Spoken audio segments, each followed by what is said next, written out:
বাংলাদেশের spinning sector বর্তমানে একটা চ্যালেঞ্জিং টাইম পার করছে। প্রথমে আমি বলবো যে বাংলাদেশের স্পিনিং সেক্টর ডেভেলপই করছে কয়েকটা কারণে। আমাদের ইউএস এবং ইউরোপিয়ান ইউনিয়নে আমাদের অ্যাক্সেস ছিল প্রথম থেকেই, প্লাস হচ্ছে আমাদের লেবার কস্ট কম ছিল এবং আমাদের পাওয়ার বা এনার্জি আমাদের অনেক মিনিমাম কস্টে আমরা পেতাম। তাই এই তিনটা বিষয়ের উপর ভিত্তি করে বাংলাদেশের স্পিনিং সেক্টর গড়ে উঠছে।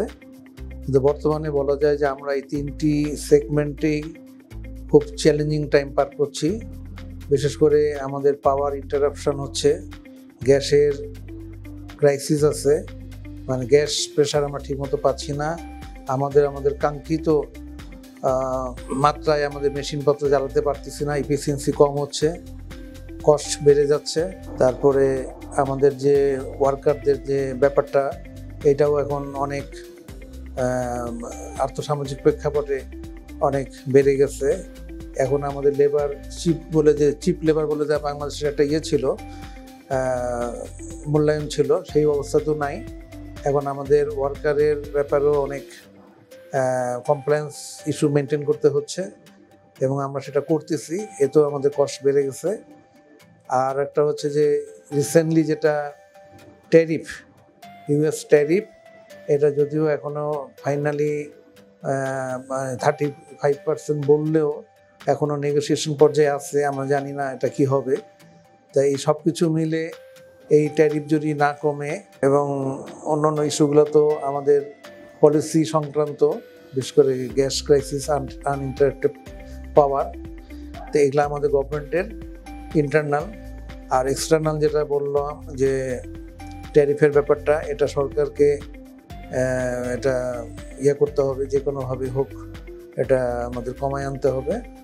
তা এই চ্যালেঞ্জ আমাদের দূর না করলে এই সেক্টর আমাদের যে অর্থনীতিতে একটা ভালো ভূমিকা রাখছিল, সেটা হয়তো একটা বাধার সম্মুখীন হবে। এখানে অনেক কর্মের সংস্থান হচ্ছে লাখ লাখ লোকের, এবং এটা শুধু ডিরেক্ট এবং ইনডাইরেক্টলিও অনেক লোকের কর্মসংস্থান এবং অর্থনীতি চাকায় এটার মাধ্যমে ঘুরতেছে বাংলাদেশের টেক্সটাইল সেক্টরের মাধ্যমেই। তো এই বিষয়গুলো আমাদের খুব সিরিয়াসলি আমাদের সরকারিভাবে বা যারা বিভিন্ন ট্রেড বডি আছে, এগুলাকে হ্যান্ডেলিং করতে হবে এবং এই সমস্যা মোকাবেলা করে আমাদেরকে সামনে এগিয়ে যেতে হবে। আমরা আলহামদুলিল্লাহ আমাদের দীর্ঘদিনের আমাদের টেক্সটাইলের একটা ইতিহাস আছে। আমাদের মাননীয় চেয়ারম্যান স্যার, উনি এই লাইনে মানে যুগের বলা যায় যে 60 বছরের অভিজ্ঞতা, এবং উনি এটার পথ প্রদর্শক। এবং খুব রিসেন্টলি আমরা অনেক ডেভেলপমেন্ট করেছি আমাদের স্পিনিংয়ে।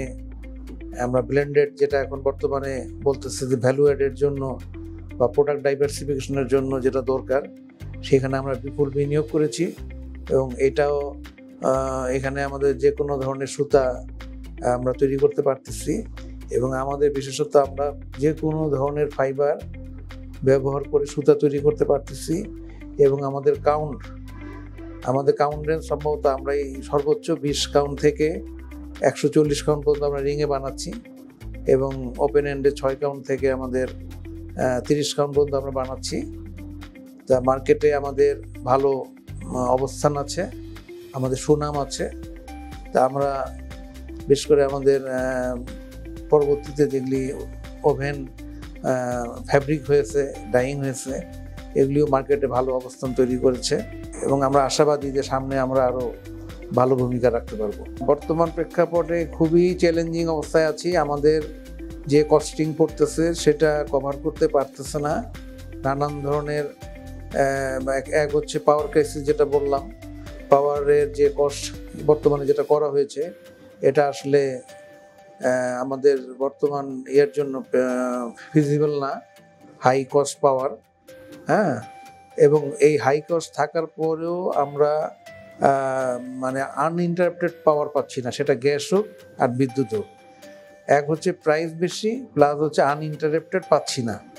তা এইটার কারণে আমরা খুব সাফারার, পুরো সেক্টর সাফারার।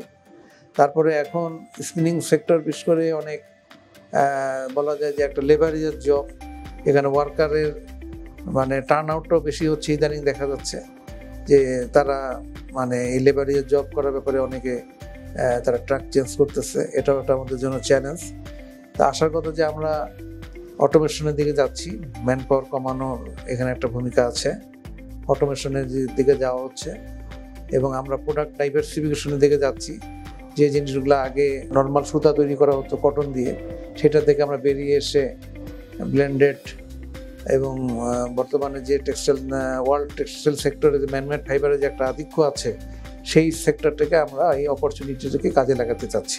আমাদের ফিউচার প্ল্যান এই মুহূর্তে আমাদের যে ইয়াগুলি আছে এগুলোকে স্টেবল করা, সাস্টেইনেবল করা, হ্যাঁ, বর্তমান সিচুয়েশনটাকে ওভারকাম করা, এবং যেখানে যেখানে অটোমেশন করা যায় সেই অটোমেশন করা। পাওয়ারের ক্ষেত্রে সোলারের, আমরা রুফটপ সোলারের ব্যাপারেও আমরা কাজ করছি, আরও করার ইচ্ছা আছে, হ্যাঁ, অর্থাৎ এনার্জি ইফিসিয়েন্ট অটোমেশন, এগুলির দিকে আমাদের ফোকাস বর্তমানে, যাতে আমাদের কস্ট কমে আসে এবং আমরা সাস্টেনেবল অবস্থায় থাকতে পারি।